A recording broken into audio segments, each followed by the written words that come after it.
ಮಲೆನಾಡಿನ ಭೂಮಿ ಸಕ್ರಮ ಮತ್ತು ನಿವೇಶನ ಹಕ್ಕಿನ ವಿಚಾರದಲ್ಲಿ ಮಲೆನಾಡು ಕರಾವಳಿ ಜನಪರ ಒಕ್ಕೂಟ ಈಗಾಗಲೇ ಧ್ವನಿಯನ್ನು ಎತ್ತತಕ್ಕಂಥದ್ದು, ಸರ್ಕಾರಕ್ಕೆ ಈ ಬಗ್ಗೆ ಒತ್ತಡ ತರ್ತಕ್ಕಂಥ ಪ್ರಯತ್ನವನ್ನು ಮಾಡಿದೆ. ಒಂದು ಅವ್ರು ಏನು ಹೇಳ್ತಾ ಇದ್ದಾರೆ ಅಂದರೆ ನ್ಯಾಯಾಲಯದಲ್ಲಿ ಇತ್ಯರ್ಥವಾದ ಪ್ರಕರಣ ಅಂತ ಹೇಳ್ತಾರೆ. ಯಾವ ನ್ಯಾಯಾಲಯ ಅನ್ನುವಂಥದ್ದು ಈ ಪ್ರಶ್ನೆ.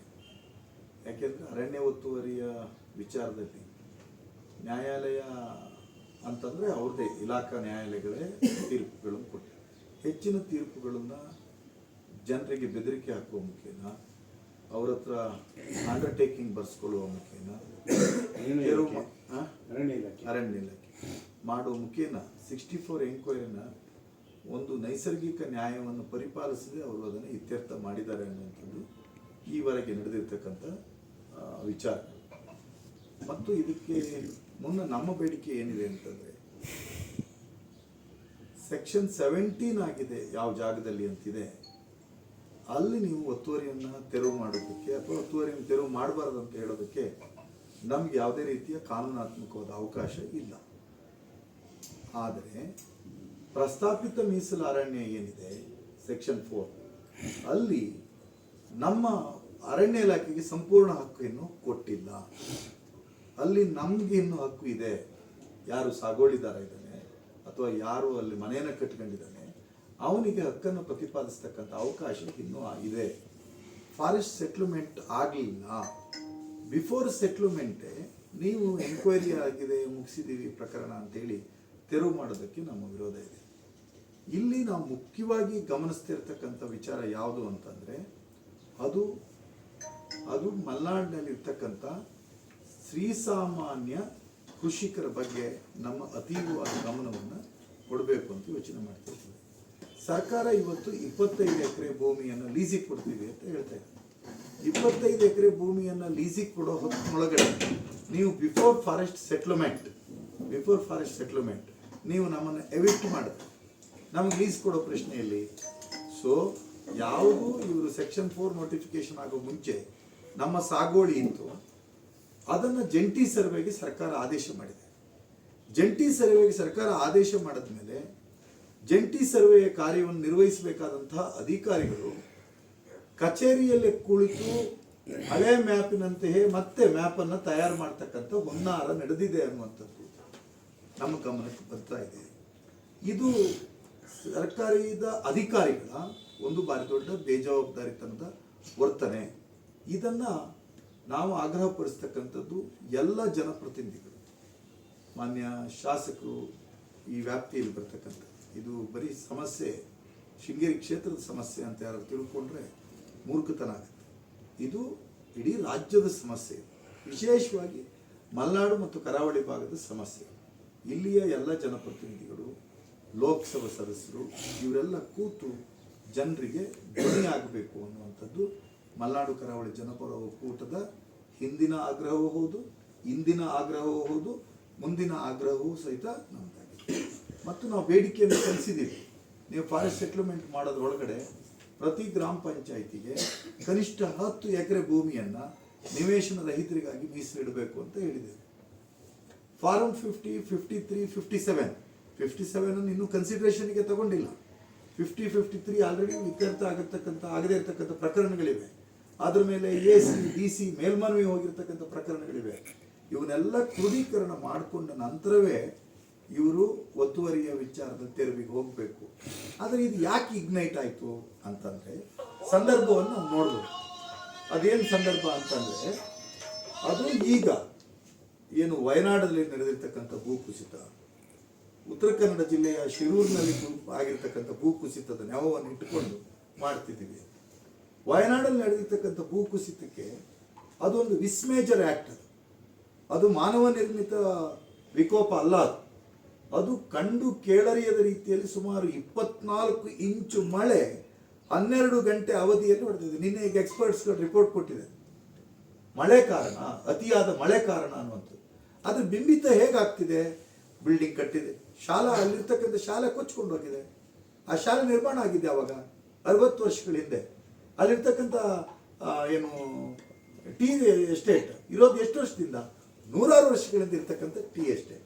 ಹಾಗಾಗಿ ನಗರದಲ್ಲಿ ಕುಳಿತಿರ್ತಕ್ಕಂಥ ಕೆಲವು ಪರಿಸರವಾದಿಗಳು, ನಗರದಲ್ಲಿ ಕುಳಿತಿರ್ತಕ್ಕಂಥ ವಿದೇಶಿ ಅನುದಾನ ಪಡಿತಕ್ಕಂಥ NGOಗಳು ಇದರ ಹಿಂದ್ಗಡೆ ಭಾರಿ ದೊಡ್ಡ ಲಾಬಿಯನ್ನು ಸೃಷ್ಟಿ ಮಾಡ್ತಾ ಇದ್ದಾವೆ ಅನ್ನೋದನ್ನು ಅರ್ಥ ಮಾಡಿಕೊಳ್ತಾ ಈ ಒತ್ತುವರಿ ತೆರವಿನ ವಿಚಾರದಲ್ಲಿ ಒಂದು ಕಾನೂನಾತ್ಮಕ ಕ್ರಮಕ್ಕೆ ಇನ್ನೂ ಅವಕಾಶವನ್ನು ಬಾಕಿ ಉಳಿಸಿ ಇವೆಲ್ಲವೂ ಇತ್ಯರ್ಥ ಆದ ನಂತರವೇ ಕೈ ಹಾಕಬೇಕು ಅನ್ನುವಂಥದ್ದು ನಮ್ಮ ಆಗ್ರಹ. ಸೆಕ್ಷನ್ 4 ಒಳಗಿದ್ರೆ ಏನು ಮಾಡಬೇಕು? ಪ್ರಸ್ತಾವನೆ ಕಳಿಸ್ಬೇಕು, ಅದನ್ನು ರಿಲೀಸ್ ಮಾಡಿಸ್ಬೇಕು. ಯಾರ ಜವಾಬ್ದಾರಿ ಇದು? ಅರಣ್ಯ ಇಲಾಖೆಯ ಹೊಣೆಗಾರಿಕೆ ಇದೆ, ಫಾರೆಸ್ಟ್ ಸೆಟ್ಲ್ಮೆಂಟ್ ಆಫೀಸರ್ ಹೊಣೆಗಾರಿಕೆ ಇದೆ.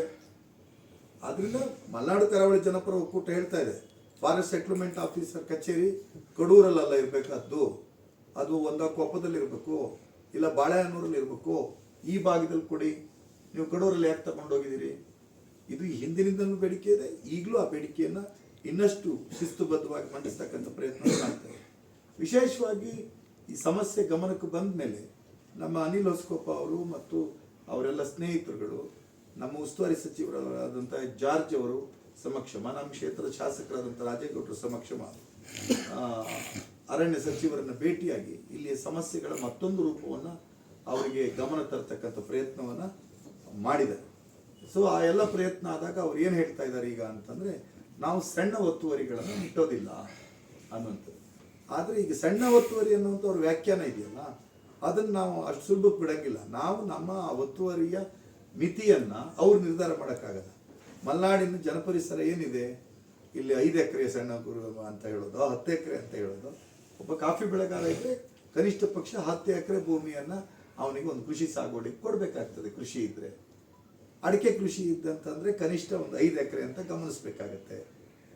ಇದನ್ನೆಲ್ಲ ಪ್ಯಾರಾಮೀಟರ್ಸನ್ನು ಇಟ್ಕೊಂಡು ನಿಗದಿಯನ್ನು ಮಾಡಬೇಕು. ಹಾಗಾಗಿ ಮತ್ತೊಮ್ಮೆ ನಮ್ಮ ಬೇಡಿಕೆಯನ್ನು ಪುನರುಚ್ಚಾರ ಮಾಡ್ತಾ ಇದ್ದೀವಿ. ಅದೇನು? ಮಲೆನಾಡು ಕರಾವಳಿಯನ್ನು ವಿಶೇಷ ಕೃಷಿ ಪರಿಸರ ವಲಯ ಅಂತ ಘೋಷಿಸಬೇಕು ಅಂತ. ಕರೆಕ್ಟ್ ಅಲ್ಲ? ವಿಶೇಷ ಕೃಷಿ ಪರಿಸರ ವಲಯ ಅಂತ ಘೋಷಿಸಬೇಕು. ನಮ್ಮ ಒಕ್ಕೂಟದಲ್ಲಿ ಜೊತೆಗಿದ್ದಂತಹ ರಾಮಸ್ವಾಮಿ ಹುಲ್ಕೋಡ್ ಇರ್ಬೋದು, ನಮ್ಮ ದಿಗಂತ್ ಬಿಂಬೈಲ್ ಇರ್ಬೋದು, ಇವರೆಲ್ಲರೂ ಸಹಿತ ಕಸ್ತೂರಿ ರಂಗನ್ ವರದಿ ವಿಚಾರದಲ್ಲಿ ಜನಜಾಗೃತಿ ಮಾಡೋ ಪ್ರಯತ್ನ ಮಾಡಿದ್ದೀವಿ. ನಾವು ಎಲ್ಲ ಸಹಿತ ಸೆಕ್ಷನ್ 4ಗೆ ಅರಣ್ಯ ವ್ಯವಸ್ಥಾಪನಾಧಿಕಾರಿಗಳಿಗೆ ಅಬ್ಜೆಕ್ಷನ್ ಹಾಕಿಸ್ತಕ್ಕಂಥ ಕೆಲಸವನ್ನು ನಿರಂತರವಾಗಿ ಮಾಡಿದ್ದೀವಿ. ಅದು ಯಾವುದು ಡಿಸ್ಪೋಸ್ ಆಗಿಲ್ಲ.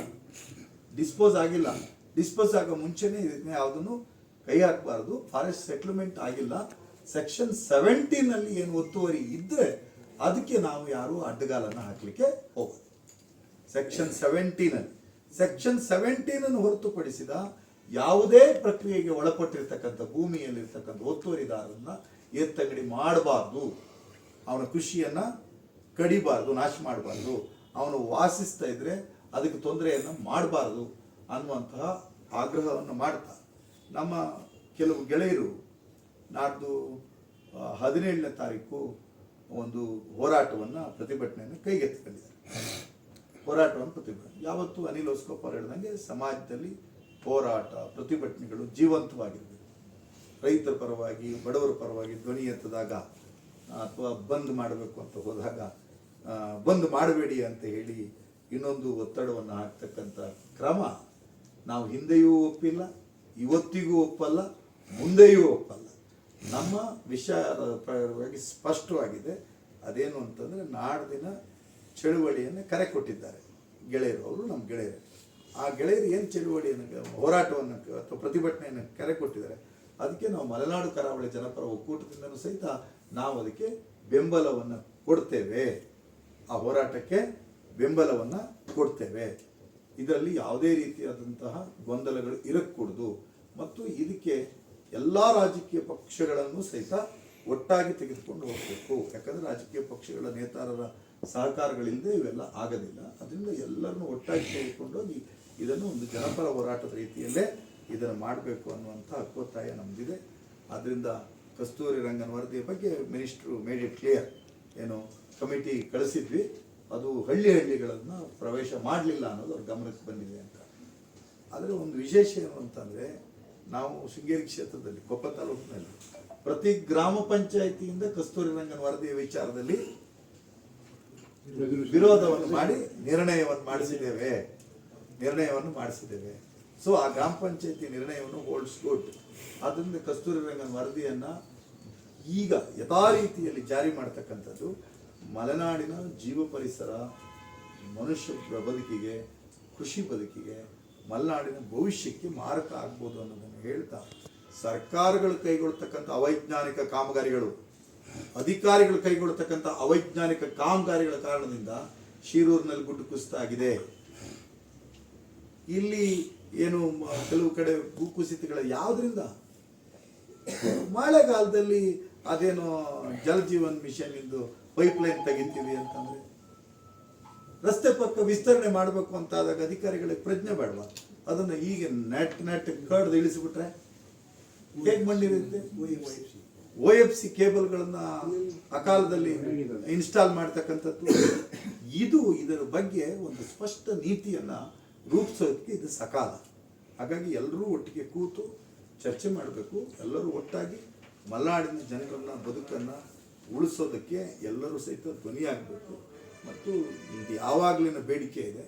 ಈ ವಿಚಾರದಲ್ಲಿ ಈ ಭಾಗದಲ್ಲಿರ್ತಕ್ಕಂಥ ಎಲ್ಲ ಧರ್ಮಗಳು, ಎಲ್ಲ ಮತಧರ್ಮದ ಧರ್ಮಗಳು, ಹಿಂದೂ, ಮುಸ್ಲಿಂ, ಕ್ರಿಶ್ಚಿಯನ್, ಎಲ್ಲ ಪೀಠಾಧಿಪತಿಗಳು, ಅದು ದೊಡ್ಡದು ಅಂತಿರ್ಬೋದು, ಚಿಕ್ಕದಂತಿರ್ಬೋದು, ಅಥವಾ ಇನ್ಯಾವುದೇ ಗುರುಪೀಠಗಳಿದ್ದಾವೆ, ಅವೆಲ್ಲವೂ ಸಹಿತ ಮಲೆನಾಡಿನ ಜನರ ಪರವಾಗಿ ಧ್ವನಿ ಆಗಬೇಕು.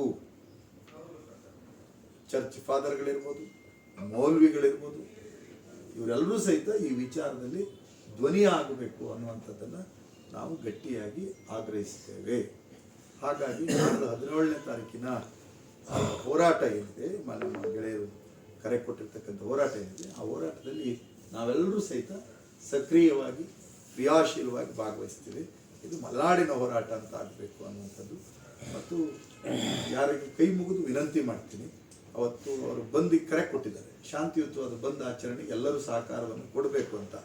ಯಾರಾದರೂ ಕಿಡಿಗೇಡಿಗಳು ಬಂದ್ ಮಾಡಬಾರ್ದು ಅಂತ ಹೇಳಿ ಮತ್ತೊಂದು ಏನಾದರೂ ಗುಂಪು ಕಟ್ಕೊಂಡು ಅಂಗಡಿ ಬಾಗಿಲು ತೆಗೀರಿ ಅಂತ ಹೇಳಿ ಗಲಾಟೆ ಎಬ್ಬಿಸ್ತಕ್ಕಂಥದ್ದು, ಇವನ್ನೆಲ್ಲ ಮಾಡೋರಿದ್ರೆ ಅವರುಗಳು ಆ ರೀತಿಯಾದ ಯಾವುದೇ ಕೆಲಸಗಳನ್ನು ಮಾಡಬಾರ್ದು. ಚಳುವಳಿಗಳಿಗೆ ಬೆಂಬಲಿಸೋಣ ಹೋರಾಟಕ್ಕೆ ಅಂತೇಳಿ ಮಲೆನಾಡು ಕರಾವಳಿ ಜನಪರ ಒಕ್ಕೂಟ ಆಗ್ರಹಿಸಿದೆ.